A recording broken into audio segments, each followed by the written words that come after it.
a un nuevo programa de A Ciencia Cierta, el programa del doctor Daniel Stambulian. Hoy un programa súper interesante con la doctora María Silvia Largoudé, que ella es osteóloga, reumatóloga y vicepresidenta de la Sociedad Argentina de Osteoporosis. Vamos a hablar de ese mal oculto, la osteoporosis. Gracias, Marita, por haber venido a este programa. Contanos un poco, la osteoporosis, ¿qué vendría a ser? Bueno, ¿cómo estás, Marité? Muchísimas gracias a Ciencia Cierta, a todo el equipo, al equipo del doctor Stambulian por invitarme.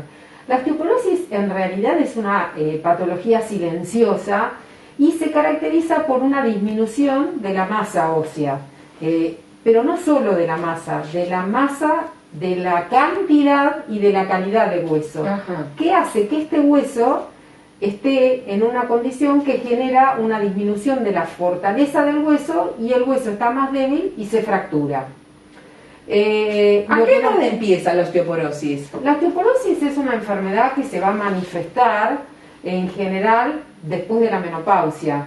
Pero yo siempre digo, y hay una frase que me quedó leyéndola, que la osteoporosis comienza en la niñez. ¿Por qué? Porque nosotros llegamos a la edad de la menopausia con un pico de masa ósea, con una construcción de nuestros huesos. Y eso tiene que ver con lo que adquirimos de hueso en el crecimiento. Uno crece y adquirimos hueso, hombres y mujeres, hasta los 25 o 30 años. Y ahí, ¿qué es importante? Mamá, abuelas, denles una buena alimentación a los chicos, que últimamente uno ve que está un poco deteriorada la alimentación. Entonces los chicos necesitan una buena ingesta de calcio, de vitamina D y el ejercicio, músculo, porque nosotros somos una unión de músculo-hueso. El hueso necesita un músculo fuerte para poder moverse. Entonces es como necesario cuidar todo eso. Es decir, que tenemos que empezar ya desde la infancia para prevenir la osteoporosis posterior. Totalmente, y hacer una vida saludable, que a veces tanto nos cuesta. Y hoy por hoy en pandemia, más todavía, porque muchas veces dejamos de movernos y la articulación es una bisagra que necesita del músculo, se trabaja como polea, necesita un músculo para moverse. Entonces por eso la recomendación en esta época de pandemia es que realmente hagan actividad física, que caminen aunque sea. Eso es muy importante, es decir, no necesito ir a un gimnasio ni hacer una gimnasia del otro mundo. Con solo ir a caminar estoy, digamos, previniendo un poco la osteoporosis. Exactamente, porque es un ejercicio que lo que hace es activar una célula que se pone en marcha para que todo el equipo que trabaja en el hueso para llevar el calcio dentro del hueso se ponga en actividad. Eso se llama ciclo de remodelado óseo. A mí me gusta siempre cuando hablo con los pacientes, les digo, nosotros tenemos unas células que son varias, que trabajan en equipo. El cuerpo es un equipo, que tenemos que cuidarlo en completo, en todos sus ámbitos. Bueno, el sistema óseo es un equipo que tiene una célula, que se llama osteocito, que es un mecanosensor, es sensa, y le avisa a la célula que forma hueso, que es el osteoblasto, y esa empieza a formar, pero tenemos otra que es la que saca el residuo del hueso que está viejo, que es el osteoclasto, y trabajan en equilibrio. Ahora, ¿qué pasa? Cuando llega la menopausia, el estrógeno que nos protege deja de estar y lo que hace es activar a esta célula osteoclástica a que reabsorba más cantidad de hueso. Y en aquel paciente que puede, no todos vamos a tener osteoporosis, el que puede, porque hay una parte genética que no podemos modificar, y el que tiene ciertas condiciones, que no consume lácteos, que no hace actividad física, o que tiene otras enfermedades que puedan afectar el hueso, desarrollan la osteoporosis. O algunos medicamentos, como por ejemplo el uso de corticoides, ¿no es cierto? Totalmente. Hay varios medicamentos. Vamos a empezar por el más simple. Inhibidores de la bomba de protones. ¿Cuáles son? Omeprazol, pantoprazol. Que son los más comunes. Y que uno los toma, digamos, en la generalidad los consumen por mucho tiempo. Y uno sabe que entonces eso favorece la osteopenia también. Totalmente, porque lo que hacen es cambiar el medio ácido para poder degradar el calcio. Entonces, no tomemos medicamentos por tiempo prolongado sin consultar al médico. Bien. ¿Sí? Porque no son medicamentos para tomar de por vida.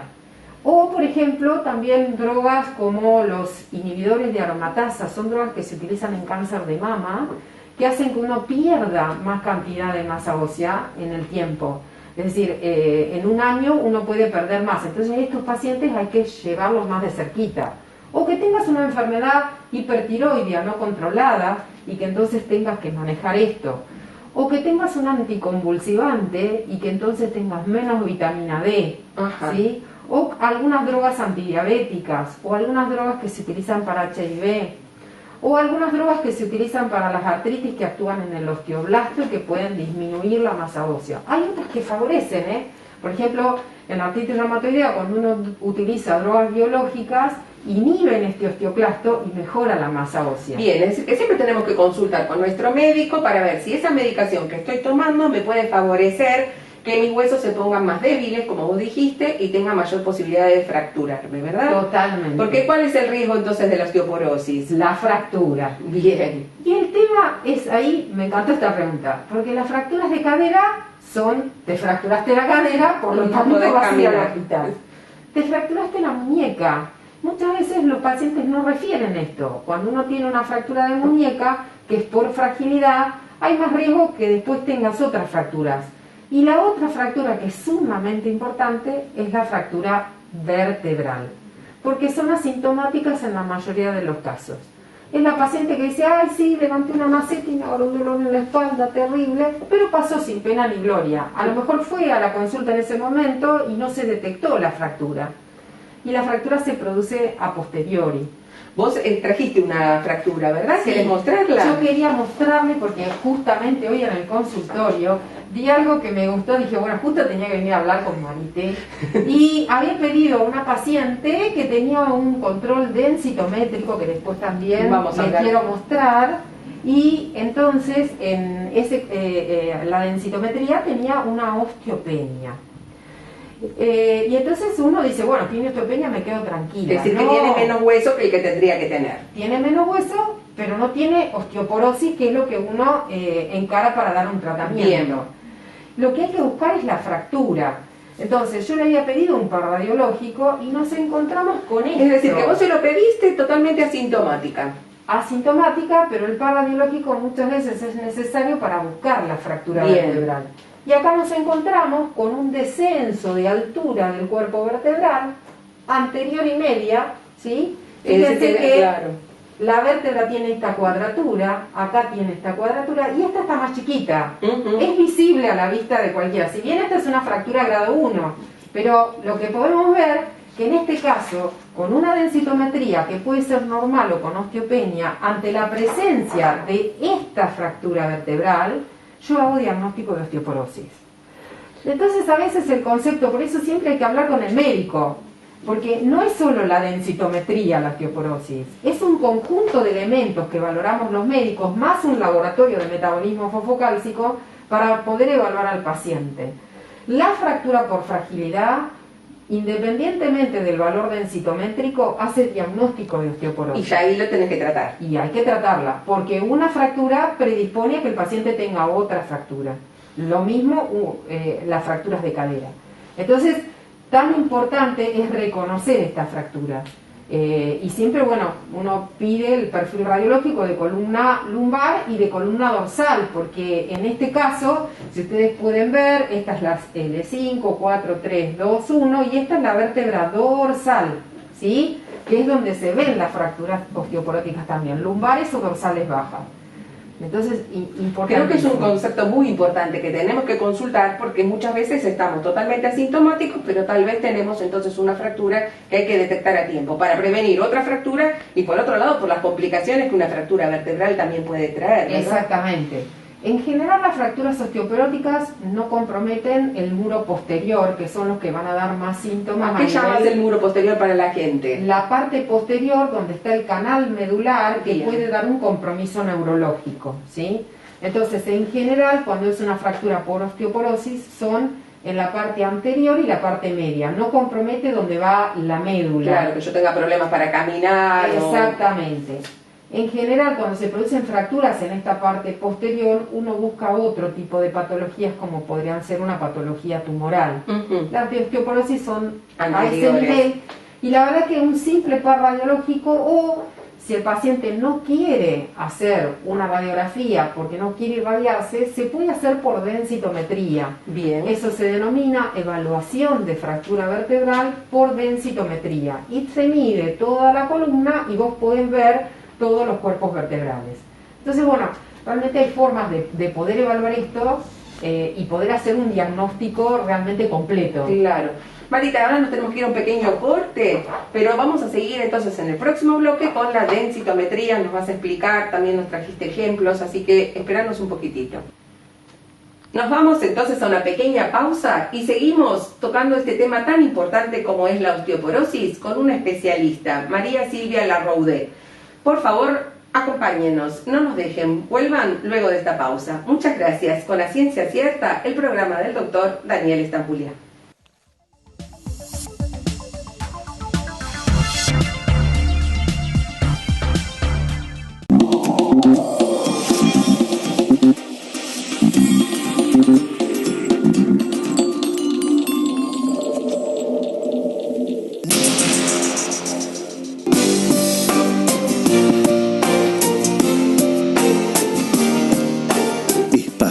Concesionario oficial Volkswagen, número 1 en ventas en Argentina por 16 años consecutivos. www.espasa.com.ar.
En el tratamiento de HIV.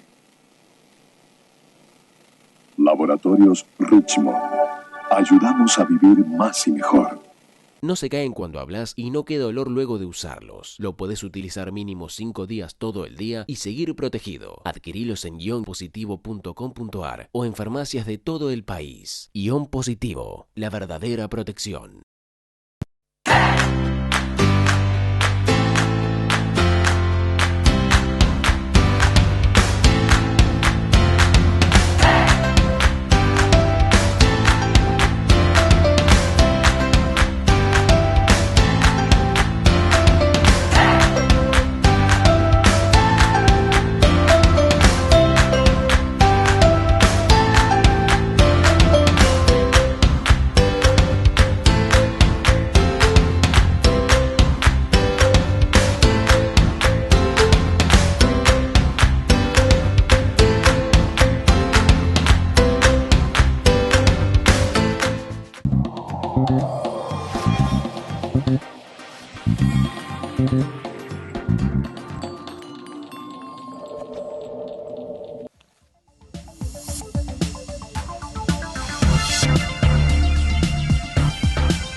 Iniciamos en este segundo bloque de A Ciencia Cierta el programa del doctor Daniel Estambulián con María Silvia Larroudé, que estamos hablando de osteoporosis. Y en el otro bloque dejamos un tema pendiente, densitometría.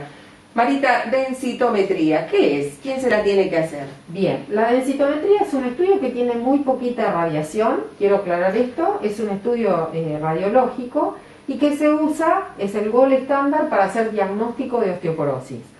¿Quién se tiene que hacer una densitometría? Todas las mujeres mayores de 65 años o pacientes menores que tengan factores de riesgo. ¿Y qué factores de riesgo serían? Por ejemplo, tabaquista, bajo peso, que tengan artritis reumatoidea, que tengan alguna causa de osteoporosis secundaria, como pueden ser las enfermedades inflamatorias intestinales, la celiaquía, la enfermedad de Crohn, osteogénesis imperfecta, hepatitis crónica, o sea, bien, en enfermedades secundarias entran un montón de patologías, enfermedades lisosomales. Y nombraste algo muy importante, el tabaquismo. Es decir, que es importante el tabaquismo como desencadenante de osteoporosis. Porque actúa a nivel del osteoblasto disminuyendo la formación ósea. Bien. Entonces el tabaco realmente no es amigo de los huesos. Es entre otras cosas. Entre otras cosas. El alcoholismo también, en general, porque afecta mucho la masa muscular y hace que también los pacientes tengan mayor debilidad y mayor tendencia a las caídas. Y yo les dije bajo peso, pero no quiere decir que el paciente con obesidad no tenga riesgo de osteoporosis. La obesidad es una causa secundaria de osteoporosis. Uno creía antiguamente que el obeso no tenía osteoporosis. Esto no es así. El obeso también se fractura. El obeso tiene secuestro de vitamina D. Hace fracturas en lugares diferentes. En general, uno tiene fracturas a nivel de muñeca, columna, cadera, hombros, brazos, se fracturan. El obeso fractura tibia, peroné. ¿Por qué? Porque tiene el colchón de masa grasa que protege la cadera, pero no protege sus huesos a nivel inferior. Ajá. Y tienen deterioro también de la masa ósea. Por eso que el obeso también hay que cuidarlo y también hay que medir la masa ósea. Si bien a veces, depende del peso, los equipos son equipos que nosotros le decimos de tabla, donde el aparato mecánico se encuentra por debajo de esa tabla y soportan un peso, en general hasta 130, 135 kilos.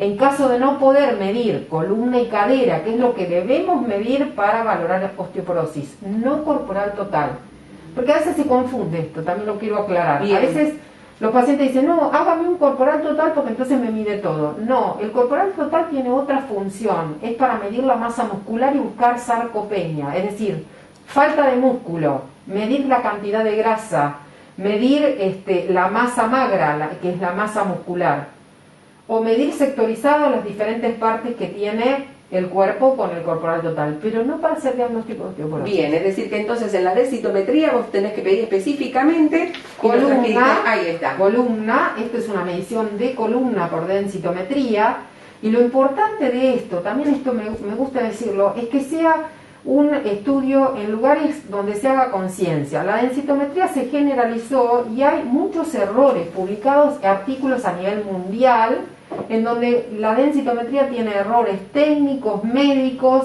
de malos posicionamientos. Entonces tenemos que buscar un estudio de calidad y siempre consultar a su médico donde le parece que hay un lugar adecuado, pero el seguimiento debería ser en el mismo lugar, con el mismo aparato y lo ideal con el mismo técnico. Para poder compararlo. Exacto, porque esto que mide, el área, ¿sí? Entonces, si yo en el primer estudio tenía un área de 40 centímetros y al ¿Eso qué querría decir 40 centímetros? Claro, esto que está midiendo es un área que se mide por centímetros cuadrados. Ponele que esto mide 40 centímetros cuadrados. Si al año que viene vuelvo a hacer una densitometría y mide 50 centímetros cuadrados, hay algo que está errado, porque no puede crecer el hueso en esa diferencia. Entonces no puedo tener tanta diferencia. Bien, por eso es importante el mismo técnico, el mismo Claro, lugar. y eso hace que yo a un paciente le diga, te hizo mal el tratamiento, está mal y te lo cambio, o no, ¿está bien? Entonces, un buen estudio. Acá entonces vemos la columna donde el técnico posicionará y el médico va a evaluar cada una de estas vértebras, si tiene que descartar, cómo están, en qué condiciones están, peso, altura, sexo. En general, vamos a considerar la altura y el peso, que es muy importante registrarlo, y esto se compara con sexo femenino y podemos evaluar entonces paciente posmenopáusico, y el diagnóstico de osteoporosis lo vamos a hacer para la posmenopausia u hombres mayores de 50 años. Bien, eso es importante, porque la osteoporosis es sinónimo a veces de que es una patología de la mujer, Exacto. y la menopausia. Sin embargo, Pero en los hombres también. Pero un concepto es que cuando hablamos de osteoporosis, que hablamos, a veces los pacientes dicen, uy, me dice T-score menos 2,5, habla de osteoporosis. Para posmenopausia y hombres mayores de 50.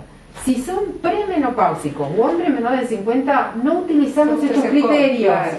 Los criterios van a ser con el Z-score, que comparamos con misma edad. Es decir, que es importante que yo ese análisis no lo interprete yo, que se lo lleve al médico que me va a explicar bien. Totalmente. ¿Y a qué corresponde? Y Eso. también le podemos hacer una densitometría a un niño, con más complicación, porque en el niño no hace diagnóstico de osteoporosis, pero sí te da qué cantidad de calcio tiene ese niño, y en los chicos hay que evaluar con estadio puberal, la altura, el crecimiento, pero da información en aquellos pacientes que tienen enfermedades crónicas. Bien. Entonces, yo les quería mostrar también que, como hoy les dije, yo lo que mido acá es cantidad de calcio. A veces el paciente te dice, ¿y cómo está? ¿Tengo artrosis? Este estudio no es para ver artrosis. Sí me sirve la imagen. Y yo, que estoy muy acostumbrada a ver la imagen, yo te puedo decir, mirando las vértebras, mira, esta vértebra probablemente tenga artrosis, hay que descartarla. O te puedo decir, esta vértebra está fracturada, ojo, tiene aumento de densidad porque se fracturó. Ahí tengo que pedir otro estudio para ver la imagen, no la densitometría. Bien. Pero sí puedo, si en tu centro se cuentan, yo trabajo en un centro de densitometría, puedo ver la calidad del hueso con un software nuevo que tiene la densitometría, que es el Trabecular Bone Score. Esto lo hacemos en el centro donde yo trabajo. ¿Y con esto qué mido? Indirectamente la calidad del hueso. Entonces yo puedo tener un paciente que tiene poca cantidad de calcio, Pero y su calidad tiene es buena. una buena calidad. Entonces con eso yo decido si trato o no Porque trato. se compensarían. Porque a lo mejor tiene poca cantidad porque no construyó una casa muy grande cuando chiquito, pero su cantidad es buena y los marcadores de resorción están normales. Entonces, calidad buena, poco hueso y marcadores normales, y a lo mejor es cuestión de seguimiento y no tratamiento temprano, que a veces se apuran en dar una droga antirresortiva en aquel paciente que todavía no tiene necesidad. Bien. Ahora, si yo tengo poco hueso, pero además tengo mala calidad, y cuando me refiero a mala calidad me refiero a la conectividad que tiene el hueso. El hueso está formado por trabéculas que se intercorrelacionan. Esas trabéculas se afinan, se achican y se separan. Eso es la osteoporosis.